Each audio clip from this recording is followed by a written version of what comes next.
Okay. Hey, Ian, I'm excited to talk about the wild ride to sobriety. Walk me through what inspired you to write this book. Well, the book started with three and ended up with me. There was a couple guys that went sobriety journey with me. One of them went through the same aversion therapy that I went through, and just for personal circumstances and whatnot, it ended up just being me. And I wanted to follow through with it and share the story and journey, and a lot of their stories are still in the book. Um, so yeah, it took about a little bit over a year and a queege, but it's finally out. Yay, that's so exciting. Tell me more about what aversion therapy was like. Oh boy. Um, well, it's kind of gross a little bit, but they in you kind of sit in this little room like you're going in for your doctor visit, but it's a mirror that you stare at and a little bench you sit at with a silver bowl, and then off to your right is like a imagine a full bar, but the bartender is the nurse, and the nurse gives you this big thing of Epicac, which, if you don't know what that is, it induces vomiting, like for kids or poison or whatever. So you start with that, which is really fun, and it takes about 6 to 8 minutes before you kind of start feeling woozy and you kind of get the sweats, and then they give you a nice big 18 ounce of warm salt water to drink, and by then you're not really keeping anything down. And then the booze starts. She'll pour you a shot, and you kind of swish it around in your mouth and spit it in this little bowl, and you try to get up to 18 shots, but clearly you're not keeping anything down. And it's every kind of alcohol you can imagine, from beer to wine to whiskey to whatever, and you're just violently vomiting for a half hour. Yeah, so Was not that very fun. helpful? Was that Well, helpful at all? clearly it helped. It's only 10 days. They call those Duffy days, and then you have a sedation day. Um, so, yeah, it's 10 days. It's pretty intense. So your body is like, I do not like booze. I don't want to see booze. And my last day going into that room, knowing I was going into that room, I threw up in the trash can, Whoa. knowing what was coming. So my body was so like, it's like touching a hot stove. You're not going to do it after a while, right? So that's kind of how your body chemically changes neurologically in your brain of like, this is going to be bad, and I smell that, I'm going to vomit. Yeah. I'm glad it worked. That sounds like the worst 10 days ever. I guess that's why the book's called Wild. Yeah, yeah, it was not pleasant. What would you say are the main ideas conveyed in the book if you were to summarize it to someone that hasn't read it yet? Some of the key points. Some of the key points is, well, one, it's kind of funny. There's some funny stories. It'll tug at your heart. It'll make you laugh. And then there's a lot of good stuff in there. Just everybody's experiences are different, and mine were my biggest takeaway that a lot of people get out of the book is like, oh, I understand. Just take little baby steps. Whatever you do in your life, if you're trying to change something, your fitness, your health, your eating, weight loss, booze, whatever, take baby steps. Is probably the biggest takeaway of there. And there's a lot of, in the tail end of the chapters, they're really not chapters, they're little stories. It's only 144 pages, so you can read it in an hour, and I'm not a reader. So it's a quick read, and there's a lot of great things in that backside of the book of,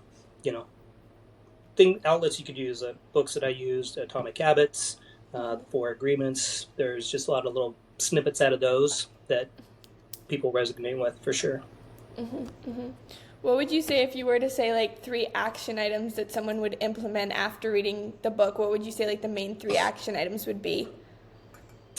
One would be get a really good circle of people that are influential in your life and that are good, positive people. So a lot of my drinking was I had bad resources around me. So get good resources that are focused on your drive, your passion, your goals, and that support those would be one.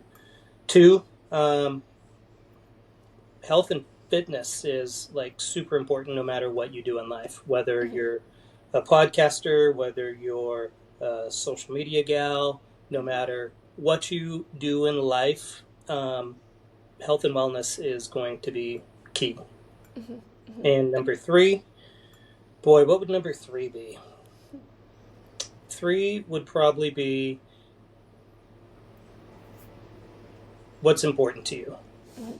And everybody I've talked to through the journey of this book is it all comes to, it's not money, it's not wealth. At the end of the day, when you're on your deathbed, what do you want there? You want your friends and family. And the importance of that in the circle that you hang with would be number 3. So your friends and family in your circle, for sure. I think you get awesome. three key things out of that, for sure. That's super helpful. If you were to walk through like the common myths associated with sobriety, like what does the book tackle? What does the book tackle for sobriety?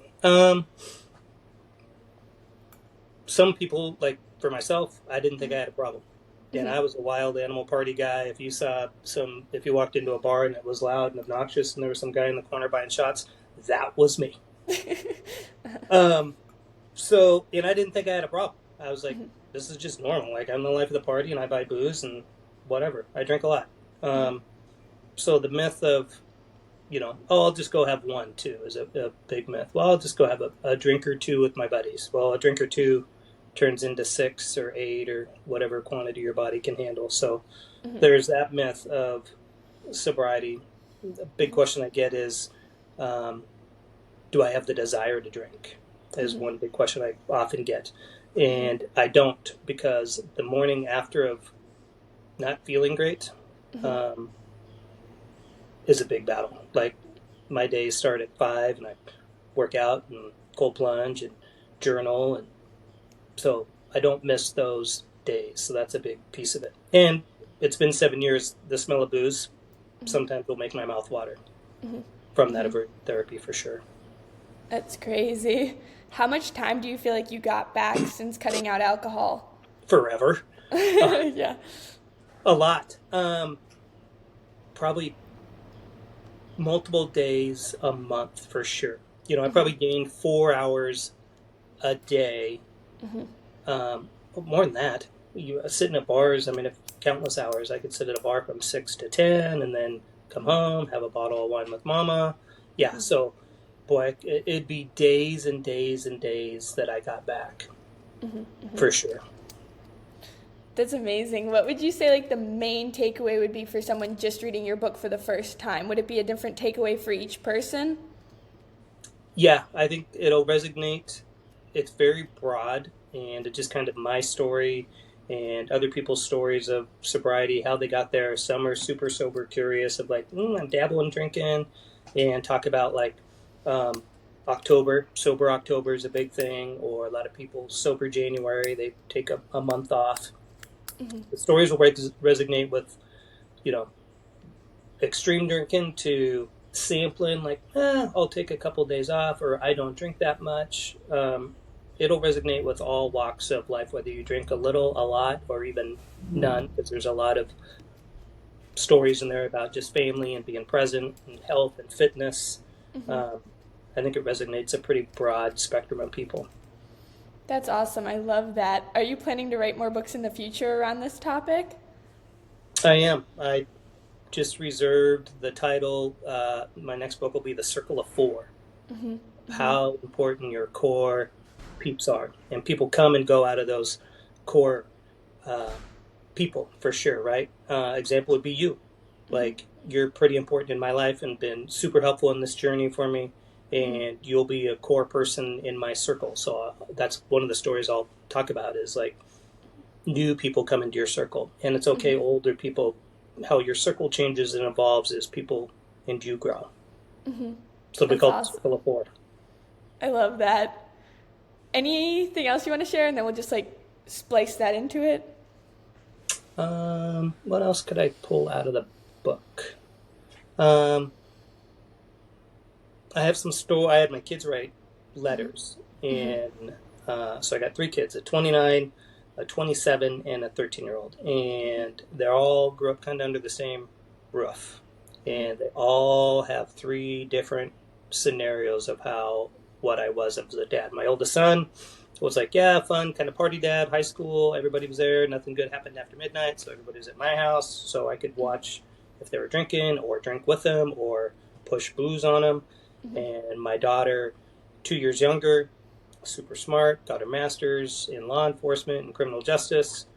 Like, dad wasn't present. I had to text to turn music down. And whole different vibe. And then just not being, there's a difference between being present and physically being present. I was physically there for my kids, but I wasn't, mentally present with them. And there's a big difference with that for sure. Yeah, that makes total sense. Perfect.